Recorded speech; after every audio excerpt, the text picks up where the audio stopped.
አሁን እስገባችሁ።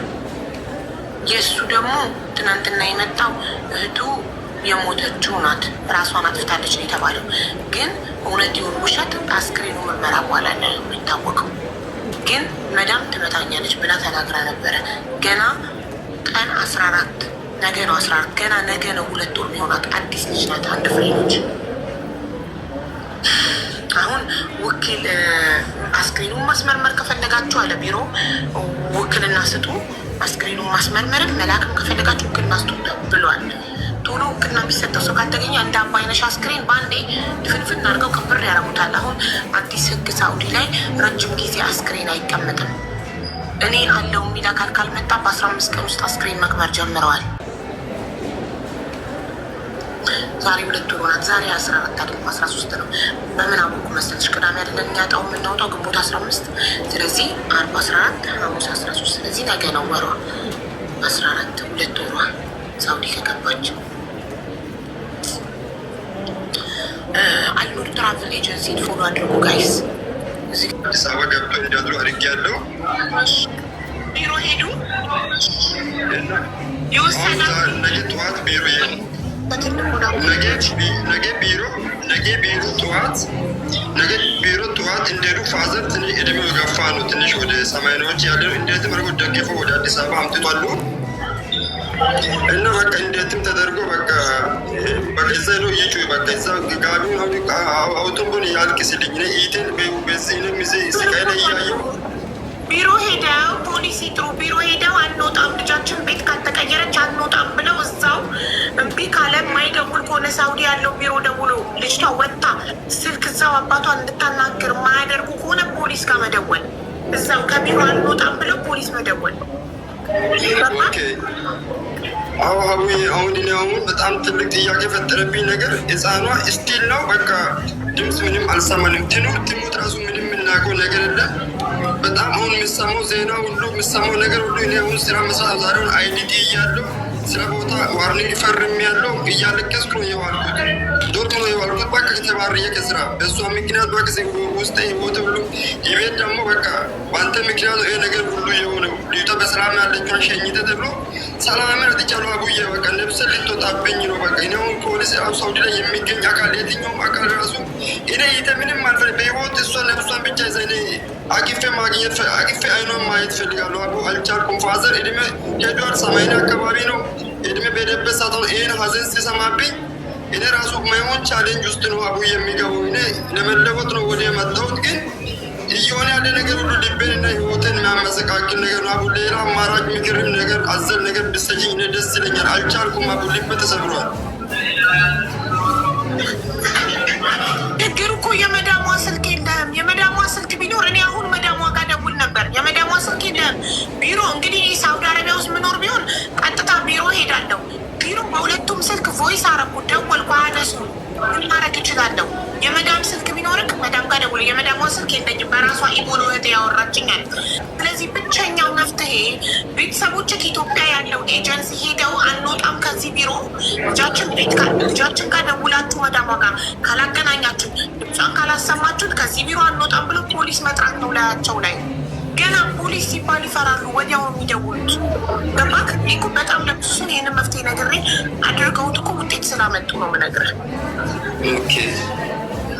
ጠንካራ መሆን አለባቸው ቤተሰቦች። ገብተው አንወጣም ከዚህ ቢሮ የልጃችን አሁኑ ደውላችሁ ሳውዲ ያለው ቢሮ ደውላችሁ ቤት እንድትቀየር ካላረጋችሁ መዳሟ ጋር ደውላችሁ ዳይሬክት ልጃችን አሁን ድምጿን ካልሰማን ከዚህ ቢሮ አንወጣም ብለው ፖሊስ እንጠራለን ብለው ስልካቸውን ማንሳት። እንዴት እንደሚለምኗቸው ስልክ ፖሊስ ጋር እንዳይደውሉ ብለው።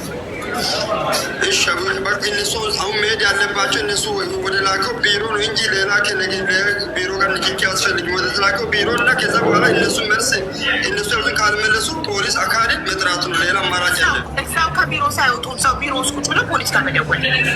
ጭቁጭ ማንሳው አርጀንት ነው ልጄ የሞተችብኝ ነው ድረሱልኝ ብሎ እዛው አርጀንት ኢሹ ፈጥሮ እዛው ቁጭ ብሎ መጮህ ነው።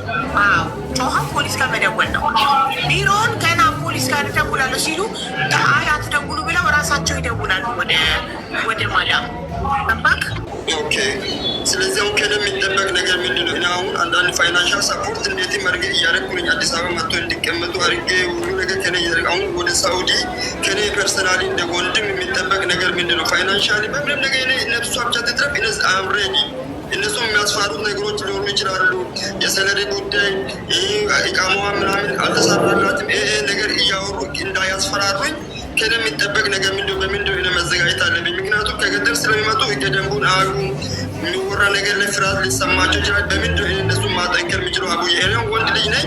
እኔ ካለቀስኩ እኔ ተስፋ ከቆረጥኩ እነሱ ተስፋ ይቆርጣሉ። ምክንያቱም በቤተሰብ ውስጥም የተማርኩ እኔ ነኝ። እነሱ እድሜ ስለገፉ የህግ አካል አንዳንድ ነገሮች ላይ መወሳሰብ ስለሚኖር እንደ ፐርሰናሊ በቃ እኔ እነሱ የሚያጠነክር ነገር የሚመክረው ነገር እነሱ እንዲበረቱ የሚያደርገው ነገር እንደ ልምድ የምታጋሪ ነገር ካለ አቡ አንተ ማድረግ የምትችለው ቤተሰቦች ግን ነገ ጠዋት ቢሮ ሄደው ቢሮው ላይ ድብልቅልቁን እንዲያወጡት እንዲበጠብጡ ፖሊስ እንጠራለን አሁኑኑ ደውላችሁ ኧረ ቢሮ አስፈራርተዋቸዋል። ማን ያስፈራራቸው? ማንም ያስፈራሩት? ምንድን ነው የምታወሩት?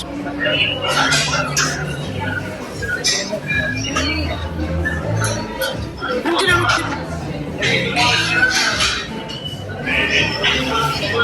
የሚሉት? አልገባኝም። ግን ምንድን ነው የሚሉት? ቢሮ አስፈራርተዋቸዋል። ማንን ያስፈራሩት? ምንድን ነው? ገና እኮ ቢሮ አልሄዱም። ስለምንድን ነው የምታወሩት? ነገሩ ተደራቢ ያልቆባችሁ ከሆነ ይሄ ሌላ ጉዳይ ነው። አይደለም አጋጣሚ ያልተረዱኝ ነገር ይኖሪው ላስረዳቸው እችላለሁ። አስረዳ። ቤተሰብ ዛሬ ነው አዲስ አበባ እየገባ ያለው እና ከዚህ በፊት ፋዘርም ሆነ ሌላ አካልም የኢቴ ጉዳይ የያዘ ነገር የኢቴ ጉዳይ የሚመለከተው እኔና እኔን ብቻ ነው። አጋጣሚ ሌላ አካል የኢቴ ሞት የሚፈልግ አካል ሌላ አካል ሄዶ ከሆነ ቤተሰብ ሄዶ የሚያጣራ ይሆናል። ቤተሰብ ሄዶ የሚያጣራ ይሆናል። እኔ የሚያውቀው አባቴን ነው፣ ወንድሜን ነው። እነሱ የሄዱ ናቸው። ሌላ አካል ይመለከተኛል የሚል አካል እኔ የሚያውቀው ስለሌለ እኔ አወራለሁ። ያልገባላችሁ ነገር ካለ አይዶ ነው።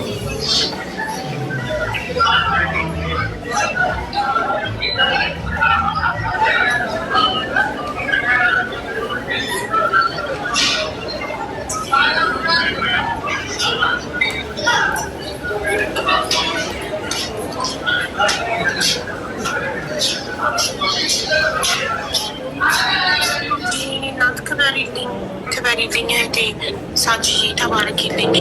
ወንድሜ ቁጥር ስትልኩልኝ ፕላስ አስገባ። አሁን የላክልኝ ቁጥር የቢሮ ነው። ዋትሳፕ ግን የላቸውም። አንድ ያንተ ጋረብሻ ስላለ ሚውት ታደርጋለህ ወንድም አለ። ተስፋዬ አቤት። እንትን አሁን የላክልኝ ቁጥር የምንድን ነው? የቢሮ ነው። ከውጭ ነው የተደወለልኝ እኮ ትናንትና የደወልኩበት ቁጥር እኮ ነው ይሄ 55 መጨረሻው። እኔ ላስረዳሽ ሀቢባ፣ አብረን ነው ያለው ዛሬ። አስረዳኝ። ይኸውልሽ በዚህ አሁን በላክልሽ ቁጥር ደውለው ማለት ነው ያለውን ጉዳይ ውጭ ጉዳይ እንትን ወረቀቱን አስተካክሉና ከቢሮ ነው የምንደውልላ እኛ ከዚህ ከውጭ ከሳውዲ ካለው ቢሮ ነው የምንደውልላ አለኝ። ያለውን ጉዳይ አስተካክሉና ውክልና ሬሳም የሚላክ ከሆነ ሬሳ ይላክ የሚል እንዲመረመርም ከፈለገ የሚመረመር ቤተሰብ ካላችሁ እዛ ውክልና የልጅቷን ጉዳይ ውክልና የሚወስድ ሰለሷ የደወለው ያወራችሁ በአማርኛ ነው? በአማርኛ ነው። ሪከርድም አድርጌዋለሁ። በጣም ጥሩ ላክልኝ ሪከርዱን አሁን። እሺ ስሙን ንገረኝ። ስሙንና ሪከርዱን ላክልኝ። ስሙን ንገረኝ። እኔ ደውዬ ምን እንደሚፈልጉ ጠይቃቸውና ውክልና መውሰድ የሚችል አካል ካለ እፈልጋለሁ። እሺ እሺ ላክልኝ። ዋትሳፕ ላይ ቮይሱ ስሙን እንድሰማው ና። እሺ ልክልሻለሁ። እሺ ዋትሳፕ ታርግላት እስከዛ ግን ገንዘብ ይጠይቃሉ እነዚህ ሳውዲ ያሉ ውክልና በነፃ ማንም እሺ እነዚህ በገንዘብ እንትን የሚሉ ካልሆነ ዝም ብሎ በነፃ የሚተባበረን አናገኝም። ለምን ኤምባሲ መመላለስ አለው፣ ለአስክሬን ውክልና መውሰድ ኤምባሲ፣ ፖሊስ ጣቢያ፣ ሆስፒታል ምናምን መመላለስ ስላለው ገንዘብ ይጠይቃሉ። እስኪ ለማንኛውም ላክልኝና ምን እንደሆን ይችላል። እሺ ይሄ ግን አንድ ነገር ጠይቀ የአይተክ ቪዛ አለክ? ቪዛ የለኝም፣ አልደረሰልኝም፣ የለኝም። ከሌለ ብቸኛው መፍትሄ ነገ ጠዋት ቤተሰቦች ሄደው ቢሮ ያደርጉት ቀውጥ ያደርጉት። ነገ ጠዋት በቃ አንወጣም፣ ፖሊስ እንጠራለን፣ ደውላችሁ ካላገናኛችሁ ይበሉ። ስማማት ይሰማኛል አቡዬ። እሺ አቡዬ በቃ በውስጥ አወራሻለሁ። ሌላ የቀረውን ነገር እሺ በቃ አመሰግናለሁ ከልቤ። ምንም በውስጥ የምታወራኝ ነገር የለም። እዚሁ አውራ። ምን ንገረኝ እዚሁ። ዋትሳፕ ላይ አዲስ ነገር እነሱ ካወሩኝ ዋትሳፕ ላይ ይጽፍልሻል። በቃ ቢሮ ላይ ነገ መልስህን እጠብቃለሁ። ቤተሰቦች ቢሮ ሄደው ያደረጉኝ መልስ ነገ እንድትነግረኝ ይፈልጋል። ለምን ቢሮ ውጤት ካላመጣ ሰራተኛና ክህሎት ሚኒስቴር መሄድ አለባቸው። እዛ መጀመሪያ ግን ነገ የቢሮ ውጤት እንስማ። እሺ አቡዬ ሰላምሽን አብዛልኝ ፈጣሪ። እሺ አመሰግናለሁ።